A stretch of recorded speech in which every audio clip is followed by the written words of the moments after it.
everyone, it's Silvia. Welcome back to my channel and welcome to the official presentation of the Discombobulator, a truly enchanting magazine dedicated to the realms of magic and the occult.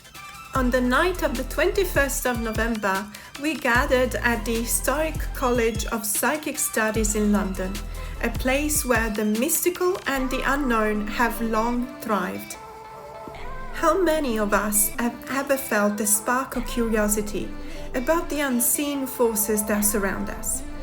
Whether it's the art of divination, the power of intention, or the allure of ancient rituals, the Discombobulator aims to explore these fascinating topics and more. Created by the talented artist Andrea Aste, this magazine is not just a collection of articles. It's a journey into the extraordinary. Andrea's vision brings together a unique blend of artistic expression and esoteric knowledge, making the Discombobulator an essential read for both seasoned practitioners and curious newcomers alike. That night in London, we took a deep dive into the inspiration behind this publication, explore some of its captivating content, and heard directly from Andrea and its contributors about our creative processes. So, welcome everyone. We're very excited to have you here at the College of Psychic Studies. My name is Laetitia Barbier. I'm a tarot leader and teacher, and I do all sorts of things. And it's so my great pleasure today to be the talking piece of Andrea Aste for this incredible baby that we are celebrating the birth of today, the Discombobulator. Would you like to introduce yourself a little bit? Yes. Andrea. First of all, I would like to say thanks to everyone that is here. You really touch me because, there is always something strange when you have a dream and then you realize it and you see that you are brought into your dream off of the world, and it's something that is absolutely fantastic. So thank you so much. So my first question to you is really what sparked the idea of creating the Discombobulator. I know that whenever someone is trying to create something, it's just because something is missing in the world. And so what motivated you to create a new esoteric magazine at the time? Yeah, of magic as the science of the imagination. Imagination is always underrated. If we say that something is a fruit of our imagination, we mean that it's not real. But actually things are completely different, because before realizing something, we have to be able to imagine it, to dream about it. So imagination is not just a way to create a reality, but to represent, to interpret our reality. And so I wanted to create a magazine around the idea of magic and the occult as a science of the imagination. So I decided to create a magazine to put there everything I needed for my job, for my ideas, and I discovered that other people needed too. And I wanted to connect the concept of esoterica with its base. If you think about the esoterica and the occult, it's the big bubbly cauldron from which all the science are born. Think about the numerology, then it became geometry, mathematics. Think about alchemy, then it became chemistry. Think about metaphysics, and then we have philosophy, different kind of things. It's absolutely fascinating. So I wanted to create a magazine from an academic point of view for everyone.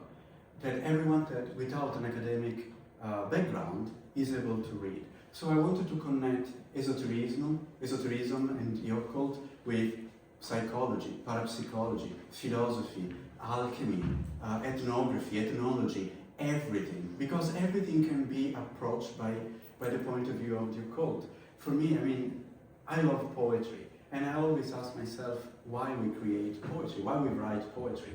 We don't do it because it's pretty. We do it because it's an expression of us as human beings. And the occult is the same. The occult is another way of answering the same question that religion tried to answer to. So it's deep, it's intriguing, but unfortunately, if you buy, let's say, a generic occult and body, mind, spirit magazine, you find something that is shallow. I don't want that, I don't like that. occult is far more than that, is deeper, is more noble than that. I mean, I'm studying logic at university, so I'm very scientific. But this doesn't mean that I don't believe in the occult. This doesn't mean that there is no beauty there. I want to show people the beauty of it. There is a motto in Latin that said multa latent, that in Queen English means many things are missing. And this is the pivotal point for me, because we will never be able to know everything. We will never be omniscient. There are many aspects, many things that are missing in this magazine, because this is the beginning of a journey. It's just the first issue. So we explore this land in deepest part in the next issue. If the occult is an answer, is something that is belong to us as human beings, I want to have all the world in the magazine. I want someone to talk about the Indians in South America. And so I want people like that in the magazine. I want people from Africa. I want people talking about voodoo. I want people talking about Shinto. I want people talking about everything, every single corner of the world. The magazine is the way for me to connect the world in a single place, create a community. Not just a community of readers, but a community of writers. And I like the idea that everyone can talk with their own English. Because every one of us is a foreigner, mostly, using a language that is not ours. Plato believed that the connection between the material world and the spiritual world is one single idea, the idea of beauty. So when I created the magazine, I wanted that every single article have its own font, its own graphic, its own images, its own soul. I would like to be like a velvet revolution. Like we are here to realize our dream, to experiment, to explore the unknown. If we don't do it, we are wasting our life here. And I call it the Discombobulator because I would like to be discombobulated every time I read it. And because I love the challenge. Mr. Sato is the founder and director of the Tokyo Tarot Museum. Is a huge expert of tarot, and his point of view is pure poetry. I think I'm moved by his article. Like many people that contacted me, I have a tear on my cheek. You really love people. It's amazing poetry. Well, I have to say it's absolutely true. And for having reread everyone's article yesterday, I had a little tear at the pub myself. So my first question to you, Moto, is well, the Tokyo Tarot Museum opened fairly recently. And I wanted to ask you, like, what personal revelation made you choose to make the museum not just a place to display tarot, but a place where people would be able to meet themselves and encounter a different experience? I'd like to say thank you for Andrea to contribute my voice to the world. And then about the question, our museum became not a result of the long-term dream, long-term project. During the COVID, I got some idea because during the COVID, many people lost their dreams, their hopes. So during that time, I told myself what I can do to the world. So I wanted to share my a simple message to the world. The happiness is not outside of ourselves. The happiness is always within ourselves. I wanted to share with this message during the COVID to the world. And my background is a little bit strange. My father was the first man to introduce tarot decks to Japan market. It was 50 years ago. So that's why it's family business. So before, since I ever remember, the tarot is part of my life. So no choice. I had a vision. People need to talk themselves. Don't just see the future. I opened a museum just 6 months after I got inspiration like that. So, but many people, I think this year is 4 years past since I opened a museum. More than 80,000 people visited our museum all over the world. How many decks do you think you have in the collection right now? Last year I counted, staff counted about 5,000 collection. 5,000. And it's a rotating display, right? Like you're showing the decks. Our museum is not so big, so we Yeah. just displayed 500 decks. And every day we shuffle. So my next question is so one of the things that moved me so much in your writing is obviously the fact that you evoke Miyazaki, which we all love, and you talk about this very specific Japanese form of contemplation, the idea of silence and stillness that is somehow the carrier of profound spiritual weight. And I was wondering, how do you integrate this sensibility in the museum, this idea of contemplation within the museum, and the idea that it's an absolute part of the visitor experience as well? For me, the connection between tarot and the Japanese sensibility is very natural because at our museum we value the Japanese sensibility of stillness and spaciousness and quiet depth. When a card appears, we encourage the visitor to ask just one thing: what is this card asking you?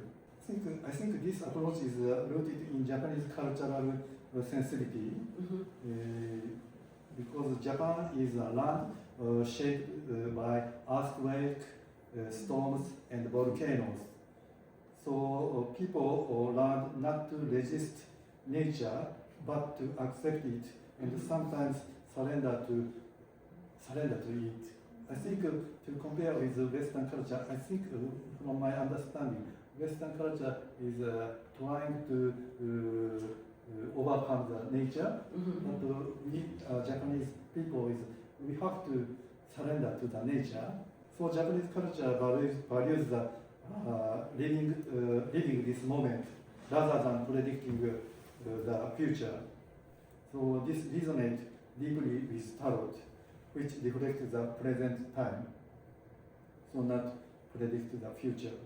So when we return to ourselves quietly and honestly, our way of relating to the world change. So tarot is one doorway into the understanding to the world. So I think so that is my opinion. I think it's fascinating. Thank you so much, Moto. It was Ivana is an amazing writer. She is the mind behind Tarcania. I don't want to say too much. She is a visionary, an expert in tarot to create something that is absolutely amazing. Well, yeah, can you tell us just very quickly a little bit about your piece in the magazine? Well, the piece in the magazine is some kind of the end of the story. Okay.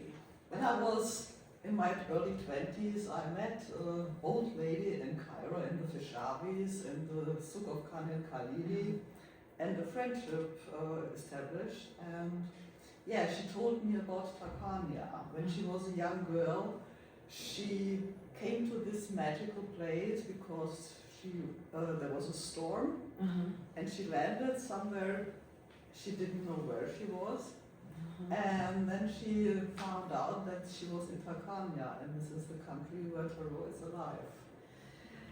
Okay, I mean, I read your piece, and I was just so blown away. I was like, take me there. Like, where is she? I was not sure if I was reading your voice, or if it was magical realism, and if I was reading fiction or non-fiction, or like some kind of memoir of this woman. How do you use tarot in this story to blur that boundary between divination and daily life? So when you travel around, you're going to meet the Tarocchiari, who are the major arcana. So you will meet justice, you will meet the high priestess, you will meet the magician, and you can talk to them, and they share with you their hopes, their worries, their experiences, their fears, their hopes, and you can interact with them. And can meet also the court cards in their courts and go to their kitchen, for example. And the kitchen in Salahara is very different from the kitchen of Tarcania.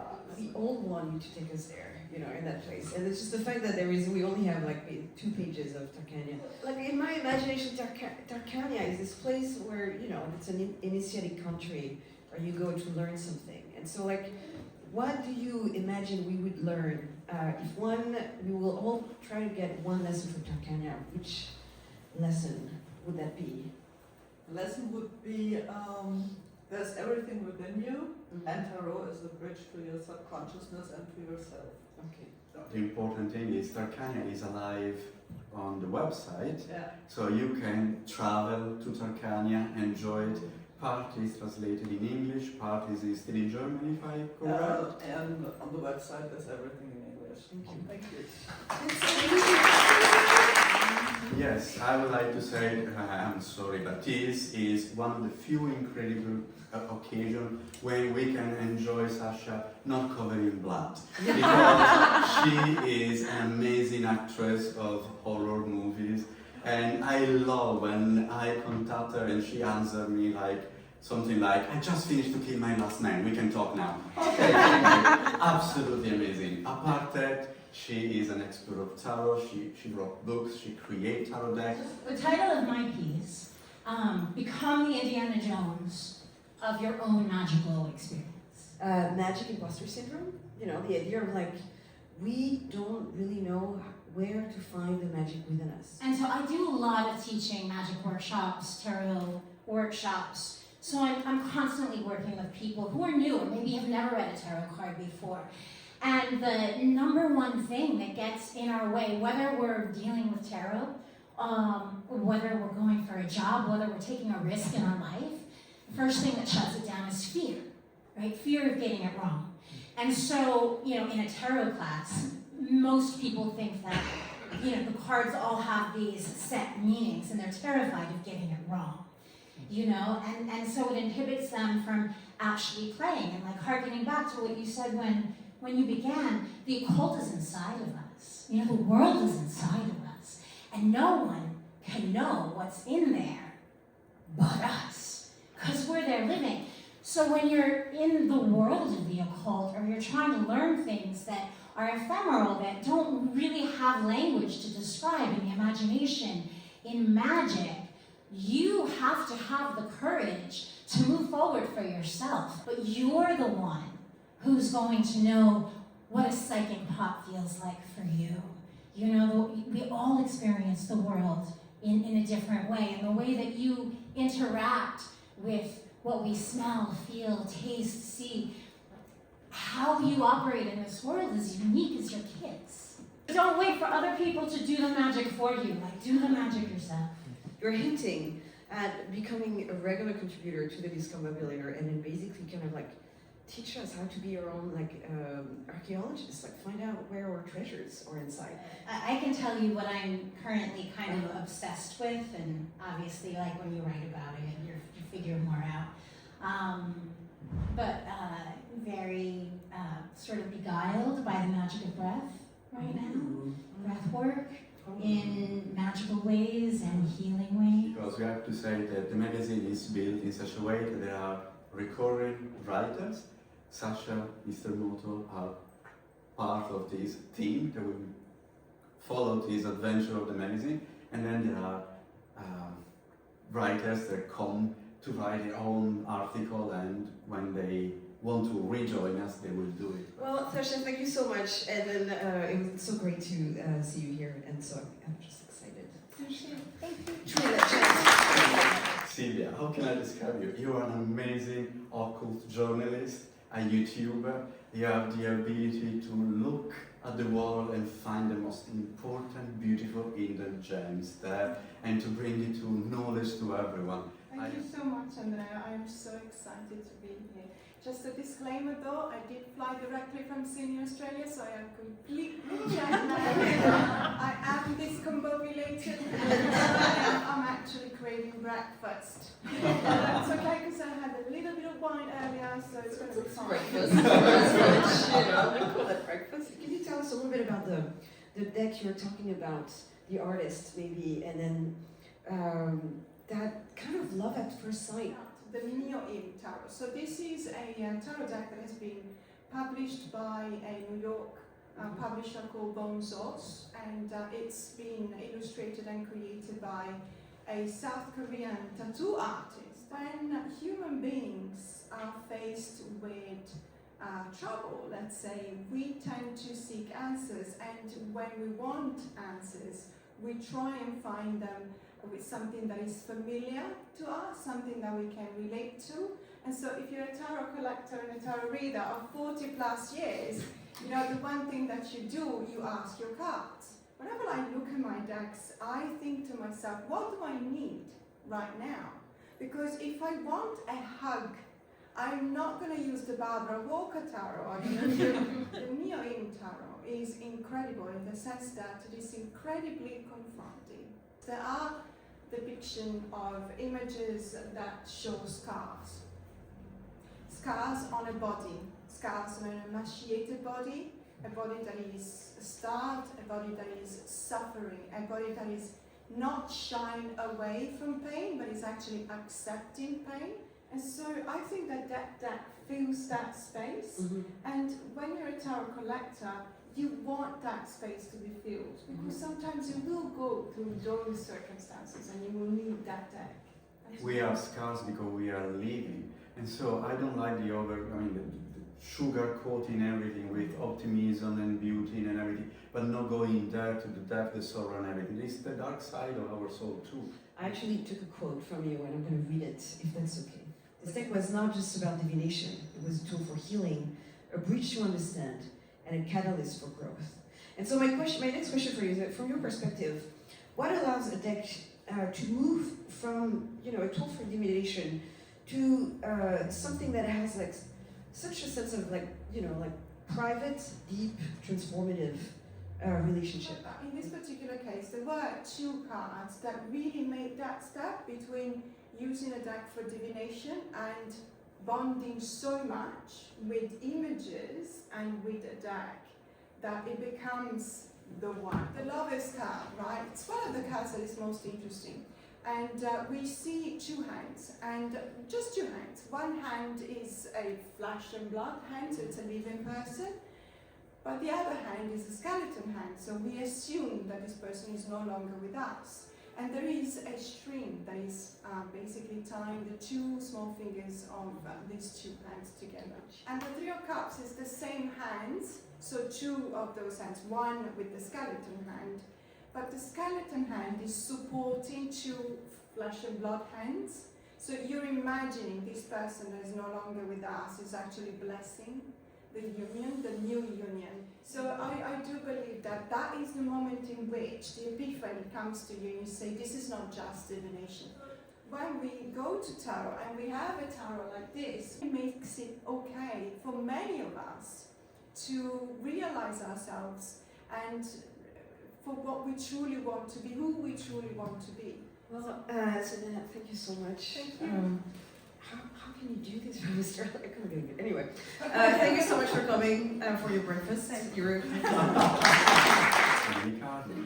How can he's a polymath. She is an expert of tarot, creator of incredibly innovative tarot, like the transparent tarot and the transparent oracle deck, if I remember right. Yes.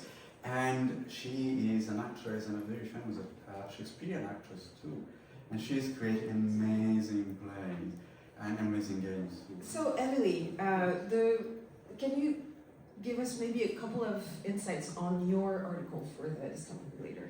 Let's use my most mystical of my decks, the Transparent Oracle, which is structured around the 7 directions, which presumably some of you work with, so north, south, east, west, above, below, and within. And why not ask a divinatory deck, why do we practice divination? And see what answer we get. And so Why do we, what is divination and why do we practice it according to the transparent tarot? I sort of went into a meditative state and almost take you on a journey through those cards, because that's how the transparent oracle works very nicely. So in this instance, you draw 3 cards, layer them on top of each other, and it almost forms a mandala type image. But you're also then allowing that to create a gateway so that you can enter into communion with the cards and receive information that way. So every direction has a gateway. The 4 sort of terrestrial directions all have a weather state and a landscape. And so to answer the question, why do we practice divination? Ultimately, it's connection, isn't it? Do you think that that shared structure we all share, all the forms like plants, animals, as humans, the DNA is, you know, like part of what connects us to the divine?